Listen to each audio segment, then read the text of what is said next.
Welcome to Be Human. Love. I'm Katherine Bird. Eddy Fasula. And today we want to talk about the Western soul in crisis, how our spiritual roots have been forgotten and scattered, and the pathway to reclamation. This is something that we've been talking about and sitting with a lot because it feels so key to this work that we're being called to do and to our identities. It feels like our Western lineage has been so split, traumatized. There's been so many places where, because we've been forced to, or because we chose it, we've let go of our lineages. We've let go of our ancestors, our traditions, the things that were sacred and important to us, to our people in the past, to try to assimilate in that desire to fit in the need to not be ostracized, in the need to be like everyone else, and the very consistent issue of the othering of humans. Like we see so often the xenophobia, we see if you're not speaking the language, if you're not doing the customs, if you're not wearing the clothes, if you're not living in the right family system, if you're not eating the same foods, all of those things have been dangerous to be a part of.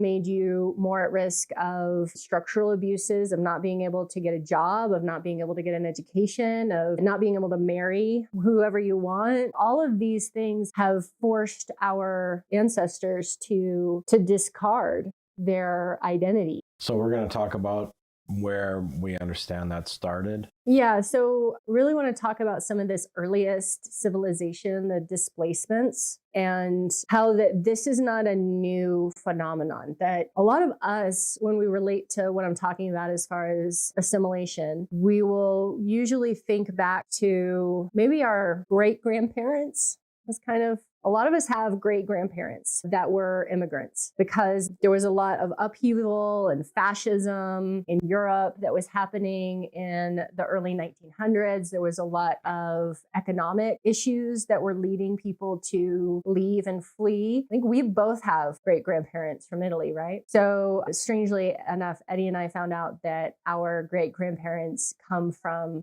Salerno area. Within like 20 miles of each other. Our great-grandparents, so our lineages before that were living in the same place probably for hundreds of years. My best knowledge is that my family has been in southern Italy since around 500 BC. So at least a little while. So if we're not related, it would be weird. So we think about these displacements into America for the immigrants. We think about, the Irish, the Italians, Poles, those that were fleeing different wars that were coming in groups, and they had their communities in small groupings in America. But most of us didn't ever learn that language. Things weren't passed down. We were displaced from homelands that had been held for like thousands of years. Could be that your people would be in basically one place, and then all of a sudden they're on the other side of the world and they have to fit in. So I will just admit off the bat that I'm not historically informed. Maybe. I mean, I'm definitely historically learning. You're informed because I've been talking to you.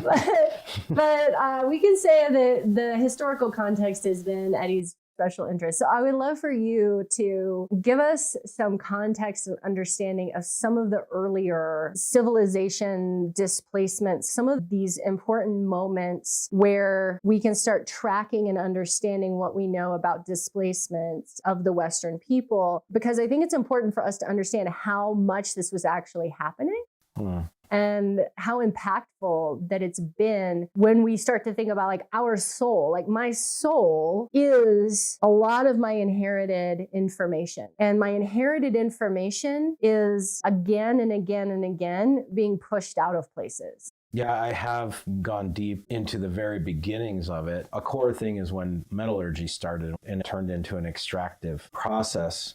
Rather than focus on that, I'll save that for another time. But I think the Bronze Age, when it's in its heyday and into the Iron Age, is a good place to start. And there's a book called How the World Made the West. Her focus in that book is how we have this idea of civilizations, which was invented later, more recently in Western thinking. But she's doing a great job in showing how, like, even the Phoenicians didn't consider themselves to be one unified people. They were people that had similar customs because they came from the same root, but they were scattered throughout the Mediterranean. And just to who were the Phoenicians, just briefly, for people who maybe aren't familiar? They were sea merchant people around the Mediterranean. They figured out the business of extracting purple dye from shells. The name is related to that. And they founded Carthage, which on the western side of the Mediterranean, in Africa, the edge of the world kind of a thing.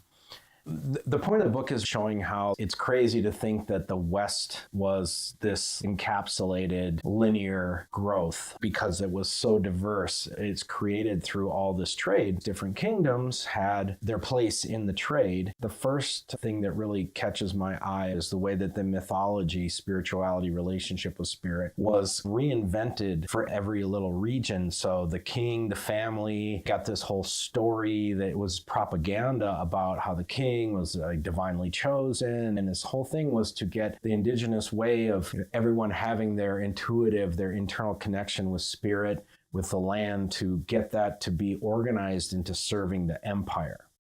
So that was, for me, a really key part, that the very essence of what it is to be human, to be in relationship, to be a spirit that is having a human experience, the energy that comes from something that you would give your life for because it's beyond this life, that was manipulated to create a perceptual reality that fed that particular kingdom's place within this exchange network of empires.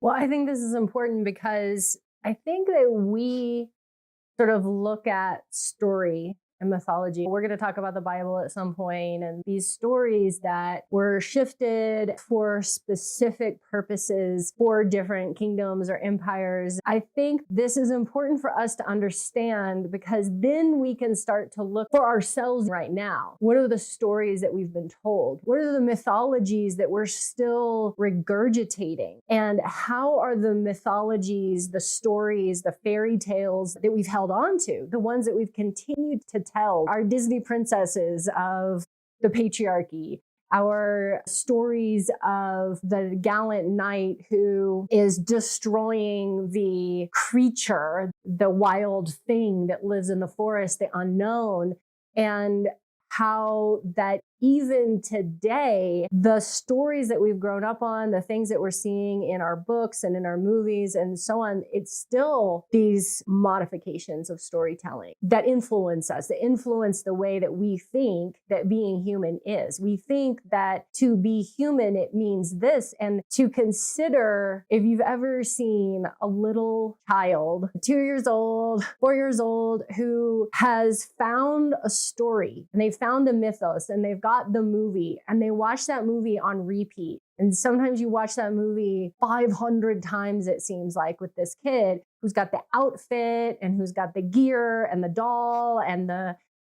whole thing. And it starts to just infuse into their entire being. And that is how we are as humans. We take these stories, and we've always taken these stories, origin stories of gods and goddesses, of stories of how the seasons change and how the crops grow and how the water comes in at a certain time of year. And we've taken these and they're so infused in our being and they are so sacred to who we are. I mean, if you started to talk bad about this princess or this hero to this child, you would be touching something that is sacred to them. They're holding that as sacred. And we still do that. And I think that we think of people in the past as being very distant from us. And we're so smart and we're so intellectual and we're so scientific, but we are very much the same. So I think it's important to understand the way that storytelling has been modified for the purpose of power, control, influence, money.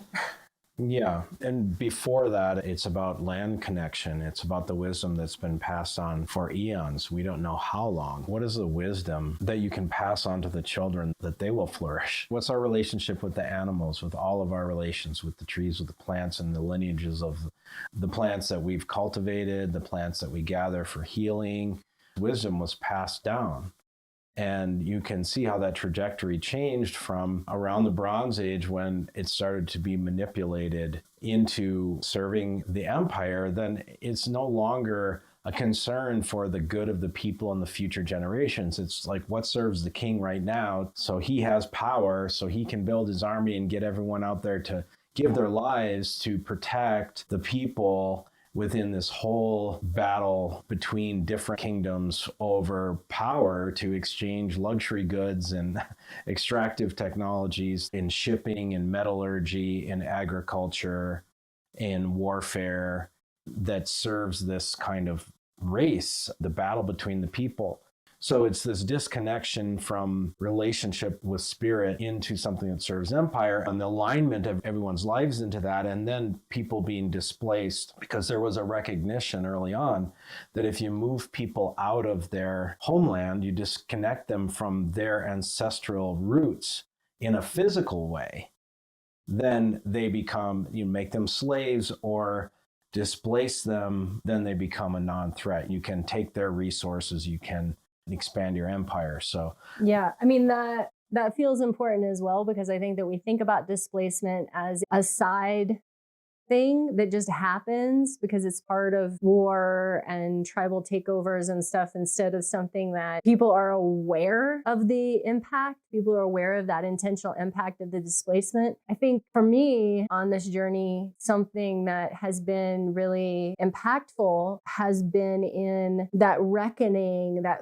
feeling, like giving myself permission to deeply feel the sensational feelings and the impact of my ancestors, of their sensations of losing their home. Because as this lifetime that I've lived now, I moved a lot as a kid. I've moved a lot as an adult. I've really loved places that I've lived. There's been places where I'm like, whoa, it always feels like home in some way. It was hard for me to really imagine what it would feel like to know that your mother and your grandmother's grandmother and your grandmother's grandmother were all resting nearby.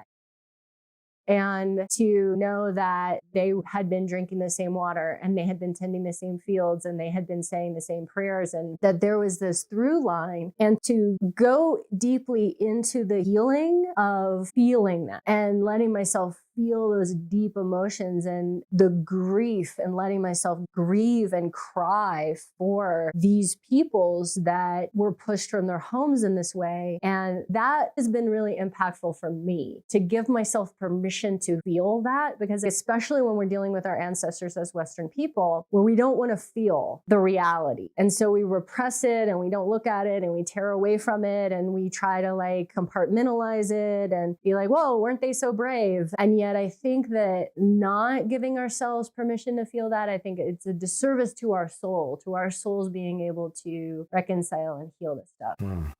Yeah, I'm reflecting on some ancient traditions I know around this, and I'm feeling like, how is it even possible to like intellectually understand what it would feel like to be removed from some of these homelands? The Natufians come to mind on the west coast of Anatolia, the ancestors of the Palestinians and the Israelis, both actually.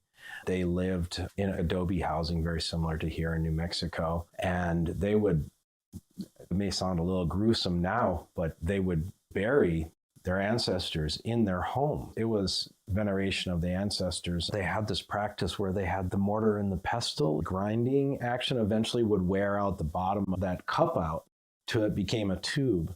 And when they buried an ancestor, they put that cup on their heart so that the opening of the cup was in the room. They were just below the floor. So this connection with preparing the food and what you feed, and then that preparation, the sacred, what became sacred for the family, which had fed the family, then would become the connection with the ancestor. Right. So you could feed the ancestor. Right. And that's a huge piece in so many different traditions, this ancestral feeding. And I know that in some traditions, there's been stories, especially in Asia, where for so many, thousands of years, even sometimes, but for extended periods of time, there would be people living and ancestors, and they would call upon an ancestor to protect the family. It's my grandfather, and they build a little ancestor house, and they leave food offerings and burn incense and leave all kinds of offerings. And they're in a constant conversation with this spirit, with this ancestor. But then they started having trouble because the younger people stopped taking part in these venerations. They just stopped doing it because it wasn't Western. It wasn't cool anymore. It was too traditional. And then they would leave the family home. They would leave the place because they're going off to pursue other things, and the world is more open to them. And they were having spiritual issues because these ancestors that had been fed for so long and being asked to protect the home and asked to protect the family, now they didn't have a job anymore.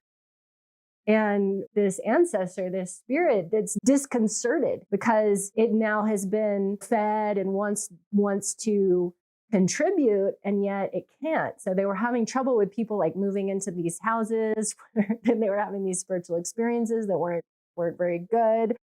I keep wanting to be that voice that's like, these ancestors, this beautiful tradition of the feeding of the ancestors, it's not childish. I think that sometimes we think about ancient people that like, oh, they just didn't know anything, and they were having like a childish kind of orientation around this, but it's very real. It's very impactful. It's something that we don't think of now, like feeding your ancestors. Like, are you feeding your ancestors? Who are you feeding if you're feeding?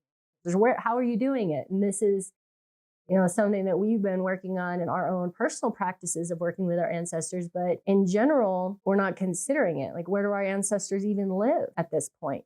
There's that land connection aspect as well. Humans may have migrated, may have been nomadic, but the land connection was essential. It was known. That's how we live, our connection with the land. And so that knowledge that was passed down was sacred. Everything around us brought life or death and was deeply meaningful. And the idea of that land connection just being superficial and, I'm going to move to Florida because I want to retire and that's the place I want to be and that's the end of it. This is a rather new thing. The idea that that's all superstitious, childish stuff that we can leave behind is very harmful because it's not connecting with what is a holistic experience of being human, and that is being connected with all the relations of where you live, all of those connections that make you human. The connection not only with other humans, but with life itself in that land. So all these aspects come into play when people are displaced. When tribes of Israel were moved to Babylon, that was a very conscious, it was very known what they were doing. The harshness of the way people were wiped out, enslaved. It was very, very, very brutal. People were displaced and kept in basically ghettos where they're not citizens, they're not second-class citizens. That was very conscious, and the power of what that is to oppress people like that was well known thousands of years ago. And that was practiced because of the political and powerful implications of it. Just finishing the story with the Israelis is when Cyrus let them return to Jerusalem, it was really, again, another political move, creating a buffer so that there wouldn't be a unified people across the west coast of Anatolia, uniting Egypt all the way to the north. It was intentional, and people were very clear about what they were doing. The traditions of the ancestors and the lineages were rewritten for the royalty for the same reason, very consciously. So the idea that none of that matters now is actually just another iteration of the same aspect of displacement. Is if you have a population who's disconnected from their ancestors, from their traditions, from the land, then you can manipulate them. They're much more susceptible to propaganda.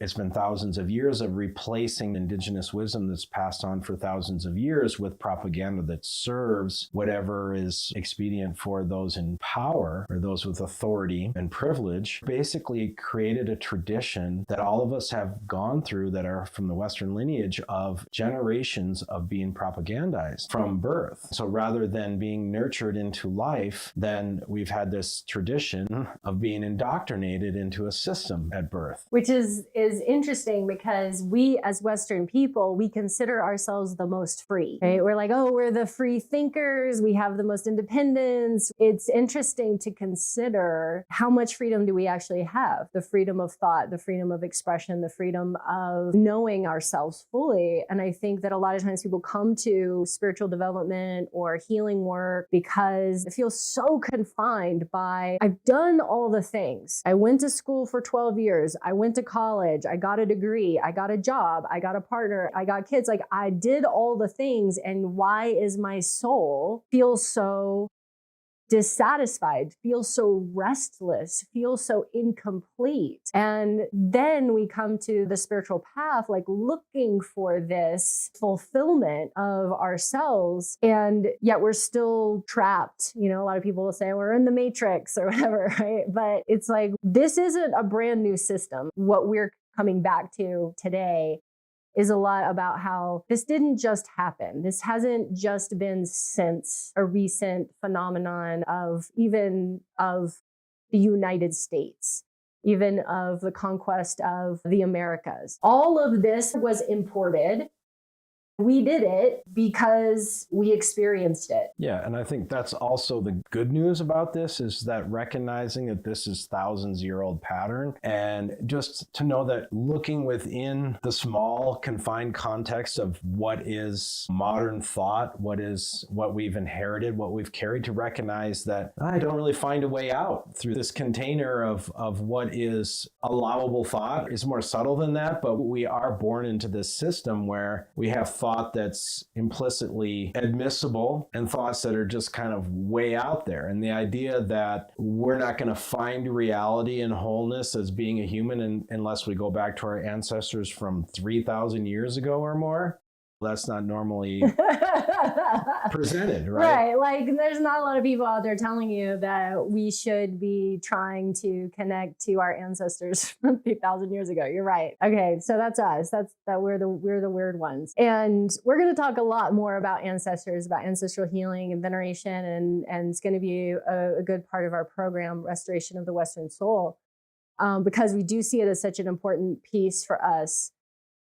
But just even the concept of it, right? It sounds like that's too much work. Why would I want to do that? It does? I mean, it sounds like too much work. Well, if you we're just hanging out with somebody at a party or whatever, and they're like, okay, what are you into? Well, yeah, I mean, I think the most important thing is that we can reconnect to our ancestors from 3,000 years ago. And they go, well, I don't even know who my great-great-grandfather is. Like, I didn't even like my grandfather.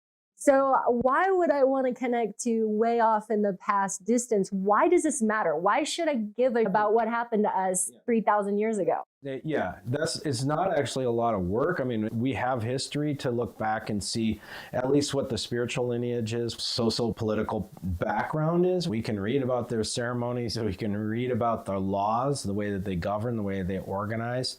But I think the question is really, why is it relevant? I understand that feeling, and I just happen to know where my ancestors were in 3600 BC specifically, just through this like very, very strange synchronicities with doing DNA research on my Italian lineage. So I understand that seems very, very remote, but you see what was going on at that time? We come from all these lands throughout Europe, Anatolia, Africa, this whole region around the Mediterranean that transformed into this Bronze Age superpower blood sport. We can go back and see where the origins were and when people lived in a balanced way. When they connected with their ancestors, they connected with the land, they knew where their great-great-great-great-grandparents came from. They had these traditions that were meaningful, and their connection with spirit was something that was old, deeply known. And all the people in the culture knew it. There wasn't like just special people who went through a special program with a guru that could understand the secrets. It was known, just like we see intact indigenous cultures today. And that consciousness is completely available to us if we can just have a big enough perspective that we can understand this journey that we've been on has been this repeated cycle of getting spanked and failing as cultures moving into civilizations that fail and crumble and all of this catastrophe and chaos and tragedy. If we can understand where we went off track from a balanced way of being as humans, as cultures, it's that consciousness is available to us right now. So if you can access the consciousness that came before the imperial consciousness, if you can access that in your heart through yourself, the reflection of intact indigenous people, you recognize awakening in you, that you know that your ancestors had that at one time, and you connect with your humanity that way, it's very nourishing. And it is a way to then put into context what's happening now. Mainstream television, podcasters, everyone searching like, how do we even have context of what the F is happening right now? Yeah. And it's a lot of reactivity, like we're just reacting day to day to this thing. And I think some of us, when we look at the current situations, we might look back at maybe fascist regimes. And of course, we look at World War II and we might look at Mussolini or Stalin, but we're definitely not looking back any further than that, because we don't have the time to even process this reality, which is that these things have been happening for so long that they've become ingrained into our acceptance, like that we're just willing to accept some of this stuff is really insanity, and accept the destruction of the earth, the harm of women and children, the abuse of human beings at the level that is happening. None of us should be willing to accept it, yet look at us, how willing we are, even though we might not like it. We've become so conditioned over and over and over again through this process that we're like, oh, well, is that just what we are? Is that just humanity? Right. It's been accepted as, well, it's the way it's always been. And it actually has not always been like this at all. Yeah. So I think what you're saying as far as this reconnection to what can be called the indigenous soul, the indigenous awareness, an indigenous consciousness, meaning an aspect of being that is deeply connected to the earth, to place, to life. I'm an animist, and in that meaning is that I am deeply experiencing and aware of life living through me, that life is living through me as life is living through all things, and that I am in relationship with all of this life living through all of these things as it is living with me.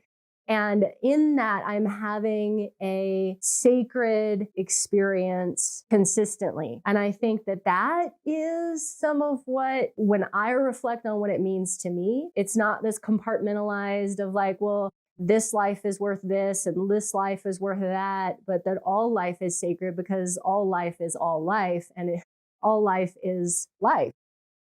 So we then get to come from a different place in our experience of the earth, of trees, of animals, of the wind, of the ocean.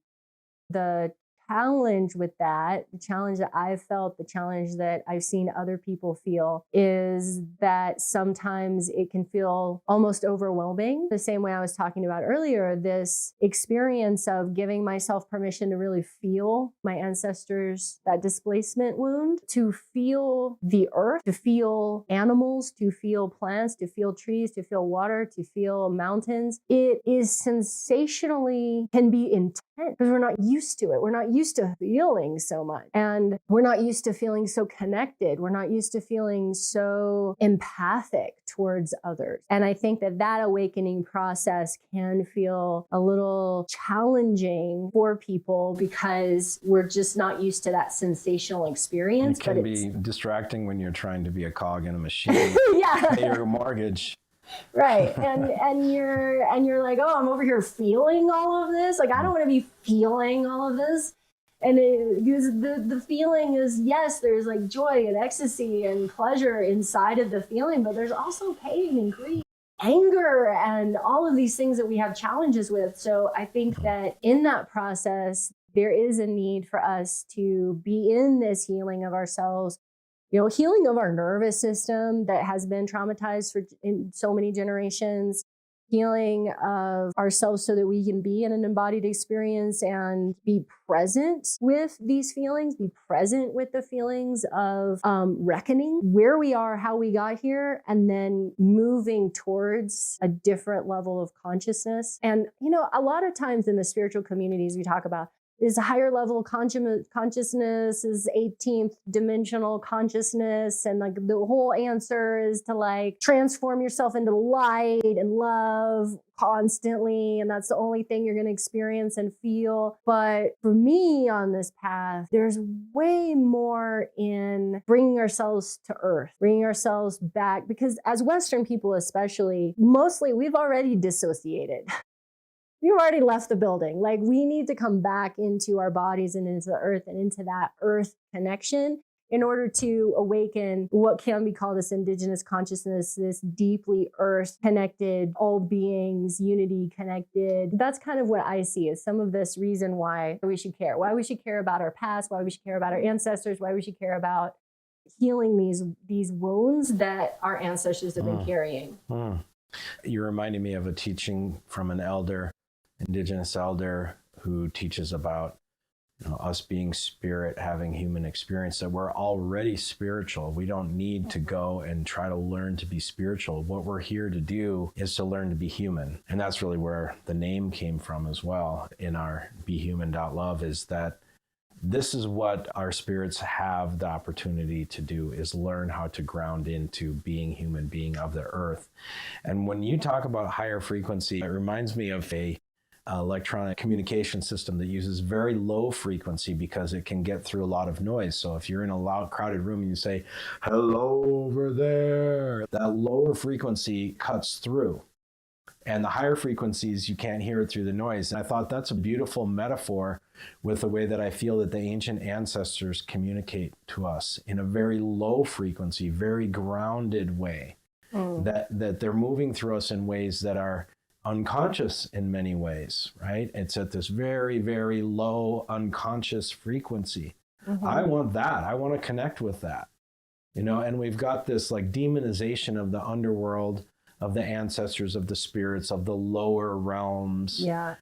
And that's something we're going to talk a lot more about, because as we get into our mystical lineage, which we have Western mystical lineage. We don't think that we do, but we have mystical tradition. And so much of that is about the underworld, is about going down into deep darkness, meditation, cave work, working with the underworld beings and deities, working with the goddess, working with the snake, working with these, oftentimes, the energies, the animals, the frequencies that were demonized, that were taken from us. And this is something that we're reworking with and reawakening within ourselves. And then through this work is giving ourselves these practices back. Because as Western people, generally, we see ourselves as not having lineage. It became this vilified thing that anything before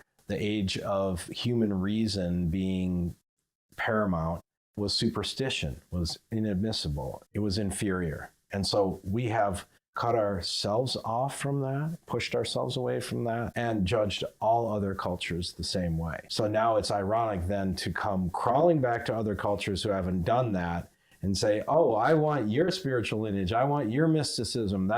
You have real mysticism, I don't have any. Well, you left it behind. Go pick it up and then you'll have some.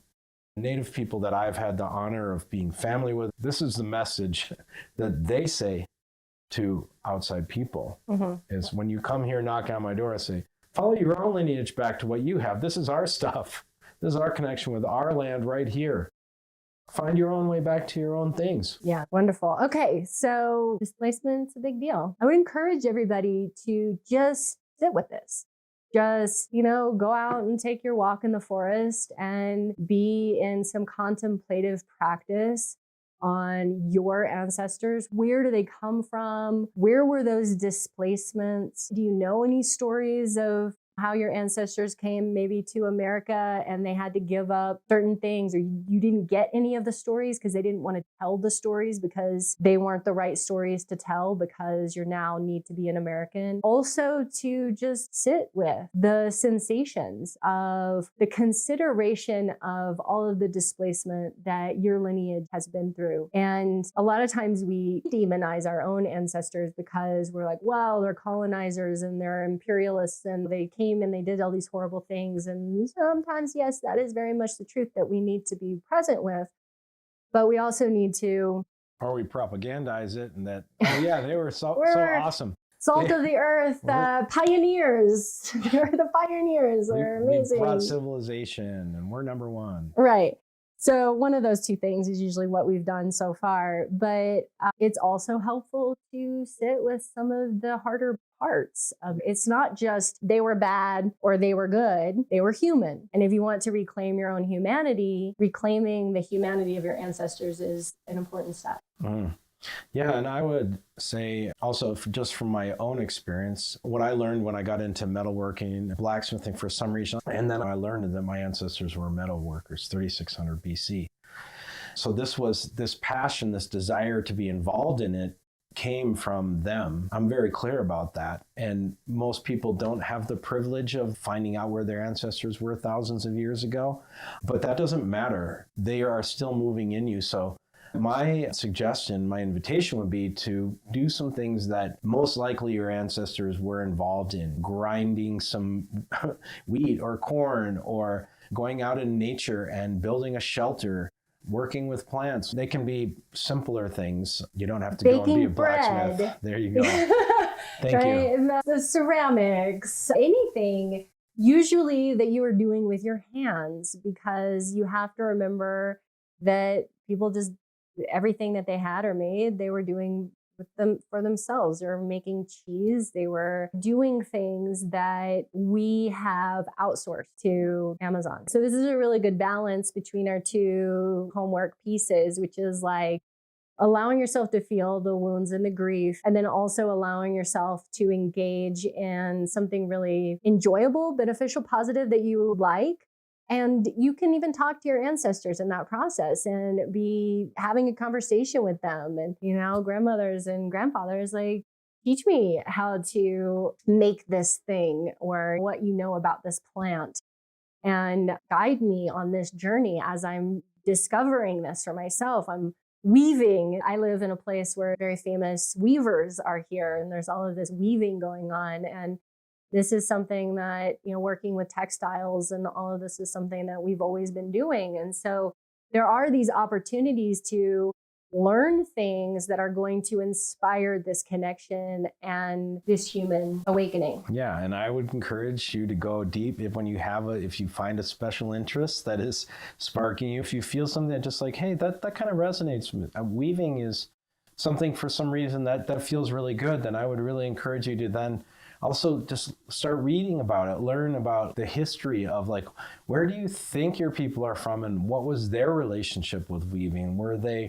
Did they have sheep, and were they spinning natural fibers from plants, and learning about that, and then seeing maybe certain plants, maybe it was cotton, maybe it was linen, other materials that were fibers that were spun, and then learning about that plant, and then plant some of those plants. Mm-hmm. And just start opening yourself up to having some space for that consciousness, and you'll be amazed how nourishing it is. And also I want to say that, like, I'd love to hear back from everybody about these kind of things. What are you feeling? Because I feel we've been so kind of dismembered from each other and our ancestors and ourselves. Now it's about, like, all of our ancestors are walking through all of us now, and that we put these pieces together in community. So when you're asking your ancestors and you're asking for this and you're open, then that's when you start receiving, and then we start helping each other sort of decode it, I think, you know. It's like the elephant in the room, right? Dark room, and it takes a group of people to figure out what's in the room with you.